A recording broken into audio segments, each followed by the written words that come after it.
Hello friends और students, welcome to my YouTube channel agriculture वाला अमरनाथ। इस वीडियो में हम चर्चा करेंगे फसलों की सुरक्षा के बारे में, जिसके अंतर्गत आज हम जानेंगे फसलों की कीटों, बीमारियों एवं जानवरों से सुरक्षा, पौधों की बाड़ लगाना, खाई द्वारा सुरक्षा, कटीली झाड़ी या कटीले तार की बाड़ लगाना आदि के बारे में।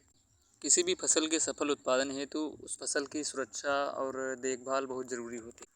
फसलों की सुरक्षा से मतलब उस फसल को विभिन्न प्रकार के कीटों, रोगों, खरपतवार और जानवरों से बचाया जाए। किसी भी फसल को ये सभी कारक मिलकर या अकेले ही पूरी फसल को नष्ट कर सकते हैं। किसी भी फसल को रोगों, कीटों और खरपतवारों से बचाने के लिए विभिन्न रसायन प्रयोग किए जाते हैं। उचित रसायनों का समय पर प्रयोग करने से फसलों को नुकसान से बचाया जा सकता है, लेकिन फसलों को जानवरों से बचाने के लिए विशेष प्रबंध करना पड़ता है।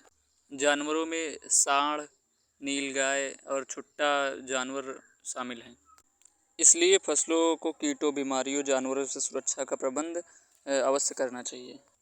तो अब शॉर्ट में जानते हैं फसलों को कीटों और बीमारियों से कैसे बचाया जा सकता है। मिट्टी में पनपने और मिट्टी से फैलने वाले रोगों के लिए गर्मी में जुताई करना, अगेती बुआई करना, विभिन्न खरपतवारों का नियंत्रण करना, भूमि का शोधन करना, उचित फसल चक्र अपनाना, बीज को शोधित करने के बाद बोना।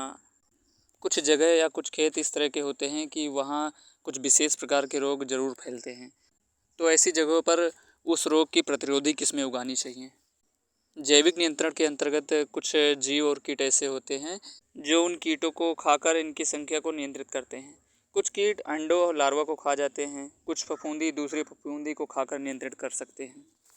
इन सभी तरीक़ों से ज़्यादा प्रभावी एक तरीका है रासायनिक नियंत्रण। जब उन सभी तरीक़ों से रोग और कीट नियंत्रित नहीं होते हैं तो विभिन्न तरह के रसायन दवाओं का प्रयोग करके इनकी रोकथाम की जा सकती है। अब बात करते हैं जानवरों की सुरक्षा के बारे में। फसलों की जानवरों से सुरक्षा हेतु जो भी उपाय खेत के चारों ओर तरफ किए जाते हैं उन्हें बाड़ लगाना कहते हैं। जानवरों से सुरक्षा हेतु कुछ जगह खेत के चारों ओर झाड़ीनुमा पेड़ लगाए जाते हैं और कुछ जगह कटीले तार का प्रयोग किया जाता है। तो सबसे पहले हम पौधों की बाड़ लगाने के बारे में जानते हैं। इस विधि में जानवरों से फसलों की सुरक्षा हेतु मेड़ों के किनारे झाड़ीदार पौधे लगाकर की जाती है। बाड़ लगाने हेतु सरपत, मेहंदी, करौंदा आदि का प्रयोग किया जाता है। इन पौधों की समय समय पर कटाई छटाई करके अनावश्यक बढ़वार को रोका जा सकता है जो खेत में फैल जाते हैं। कटीली झाड़ी लगाने हेतु झरबेरी, करौंदा, बबूल, जंगल जलेबी आदि पौधों का प्रयोग किया जाता है। दूसरा है खाई बनाकर खेत की सुरक्षा करना। इस विधि में खेत के चारों ओर मेड़ों के किनारे 1.5 मीटर चौड़ी 1 मीटर गहरी खाई खोदकर जानवरों के प्रवेश को रोका जा सकता है। अगला है कटीले तार की बाड़ लगाना।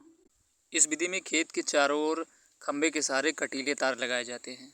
खंभों में तार की ऊंचाई इतनी रखी जाती है कि बड़े जानवर इसे लांघ ना सके और खंभों में के बीच तारों की इतना गैप रखा जाता है कि छोटे जानवर बीच से ना निकल पाएँ। इस प्रकार की बाड़ जिसमें कटीले तारों का प्रयोग किया जाता है उसे कटीले तार की बाड़ भी कहते हैं। खेतों का आकार छोटा होने पर खेत के चारों तरफ तार की जाली भी लगा दी जाती है।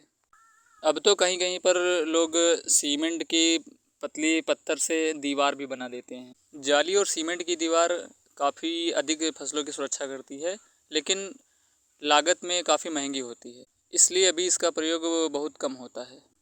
जानवरों की अधिकता और संसाधनों की उपलब्धता के हिसाब से बाड़ लगानी चाहिए।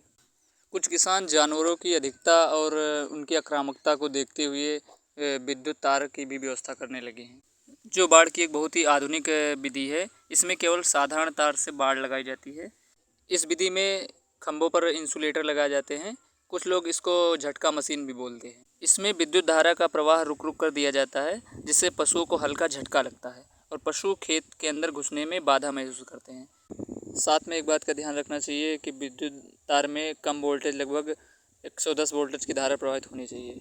इससे ज़्यादा वोल्टेज होने पर जानवर की मृत्यु भी हो सकती है।